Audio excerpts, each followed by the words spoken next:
ಎಲ್ರಿಗೂ ನಮಸ್ಕಾರ. ಇವತ್ತು ನಾವು ಹೋಗಿದ್ದೆ ಮಾಲೂರು ಪಕ್ಕದಲ್ಲಿ ಮಾಸ್ತಿ ರೋಡಾಗೆ ಒಂದು 8 ಕಿಲೋಮೀಟ್ರ್ ಆಗುತ್ತೆ ಊರಿಗೆ. ಅಲ್ಲಿಗೆ ಅಡುಗೆ ಮಾಡಕ್ಕೆ ಕೂಡ ಹೋಗಿದ್ವಿ. ಒಂದು ಹರಕೆ ಫಂಕ್ಷನ್ನು ಹೋಗ್ಬಿಟ್ಟು ಐಟಮ್ ಕೂಡ ಕಾಲ್ ಬಂತು. ಅಣ್ಣ ರಿವರ್ಸ್ ಹಾಕ್ದೆ. ಐಟಮ್ ಕೂಡ ಇಳಿಸ್ಕೊಂಡು ಎಲ್ಲ ಜೋಡಿಸ್ಕೊಂಡು ಈ ಥರ ಐಟಮ್ ಎಲ್ಲಾನು. ಟಿಫನ್ಗೆ ಚಿಕನ್ ಬಿರಿಯಾನಿ ಇತ್ತು.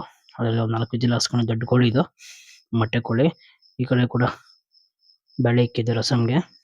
ಮತ್ತು ಕುದಿನೆಲ್ಲ ಪೇಸ್ಟ್ ಮಾಡೋಕ್ಕೆ ರೋಸ್ಟ್ ಮಾಡಿ ಇಕ್ಕಿದ್ದೆ. ಪನ್ನೀರ್ ಕಬಾಬ್ ನೋಡಿ ಬೆರೆಸ್ತಾ ಇದ್ದೀನಿ. ಒಂದು ಚೂರು ಕಲರ್ ಇಲ್ಲ, ಎಲ್ಲ ಫುಲ್ ಬಾಡಿಗೆ ಮೆಣಸಿನ್ಕಾಯಿ ಹಾಕ್ಕೊಂಡು ಪೇಸ್ಟ್ ಮಾಡಿ ಹಾಕಿರೋದು. ನೋಡಿ ಯಾವ ಥರ ಕಲರ್ ಇದೆಯೋ. ಈಗ ತೋರಿಸ್ತೀನಿ ಕಲರ್ ಇದ್ರೆ ಯಾವ ಥರ ಇರುತ್ತೆ ನೋಡಿ. ಆ ಥರ ಎಲ್ಲ ಮಿಕ್ಸ್ ಮಾಡಿದ್ನಲ್ವಾ, ಇದೆಲ್ಲ ತೊಳಿತೀನಿ ನೋಡ್ಕೊಳ್ಳಿ. ಕಲರ್ ಇದ್ದರೆ ಕೈಗೆ ಅಂಟ್ಕೊಳ್ಳುತ್ತೆ, ಕಲರ್ ಇಲ್ಲ ಅಂದರೆ ಕೈಗೆ ಯಾವುದೇ ಕಾರಣಕ್ಕೂ ಅಂಟೋದಿಲ್ಲ. ನ್ಯಾಚುರಲ್ ಇದ್ದರೆ ನೋಡಿ, ಒಂಚೂರು ಕೂಡ ಕಲರು ಅದೇ ಕಾರಣಕ್ಕೂ ಇಲ್ಲ. ನೋಡಿ ಹೆಂಗಿದೆ ಕೈ ಹಂಗೆ ಇದೆಯಾ. ಈಗ ಮತ್ತೆ ಒಂದು ಚಿಕನ್ ಫ್ರೈ ಕೂಡ ಮಾಡಿದೆ. ಈ ಕಡೆ ಮಟನ್ ಕೂಡ ಬಂತು. ಬಿರಿಯಾನಿ ಟಿಫನ್ ಮಾಡಿದ್ದೆ, ಅದು ವೀಡಿಯೋ ಮಾಡಿಲ್ಲ.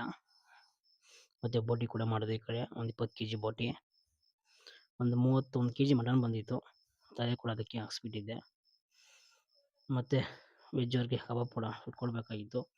ಬಾಣಲಿ ಇಟ್ಬಿಟ್ಟು ಕಬಾಬ್ ಕೂಡ ಹಾಕ್ಕೊಟ್ಟೆ. ಅದಕ್ಕೆ ಸ್ವಲ್ಪ ಮಶ್ರೂಮ್ ಕೂಡ ಆ್ಯಡ್ ಮಾಡಿದ್ದೇನೆ. ತುಂಬಾ ಚೆನ್ನಾಗಿತ್ತು. ವೆಜ್ಜವ್ರಿಗೆ ಮಶ್ರೂಮ್ ಕರಿ ಮಾಡಿದ್ದೆ. ತುಂಬಾ ಚೆನ್ನಾಗಿ ಬಂದಿತ್ತು ಅಡುಗೆಗಳೆಲ್ಲ. ನೋಡಿ ಕಬಾಬ್ ಎಷ್ಟು ಚೆನ್ನಾಗಿದೆಯಾ ಸುಟ್ಟಿರೋದು. ಮತ್ತು ಒಂದು 50 ಮುದ್ದೆ ಬೇಕು ಅಂದ್ರೆ ಒಂದು 50 ಮುದ್ದೆ ಕೂಡ ತೊಳಸ್ಕೊಟ್ಟೆ. ಇದು ಪಾರ್ಟಿ ಫಂಕ್ಷನ್ನು, ಎಣ್ಣೆ ಪಾರ್ಟಿ ಇದು.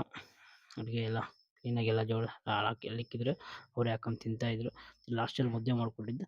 ಮುದ್ದೆ ಸಾಂಬಾರು ಹಾಕೊಂಡು ಲಾಸ್ಟ್ ಮನೆಗೆ ಬರಬೇಕಂದ್ರೆ ದೇವ್ರ ಫೋಟೋ ಒಂದು ತಗೊಂಡು ವೀಡಿಯೋ ಮಾಡಿದೆ. ಸ್ವಲ್ಪ ದೇವ್ರದ್ದು ಮನೇಶ್ವರಂದು ಎಲ್ರಿಗೂ ಒಳ್ಳೆಯದಾಗಲಿ, ನಮ್ಮವ್ರಿಗೆಲ್ಲ ಒಳ್ಳೆಯದಾಗಲಿ. Thank you so much.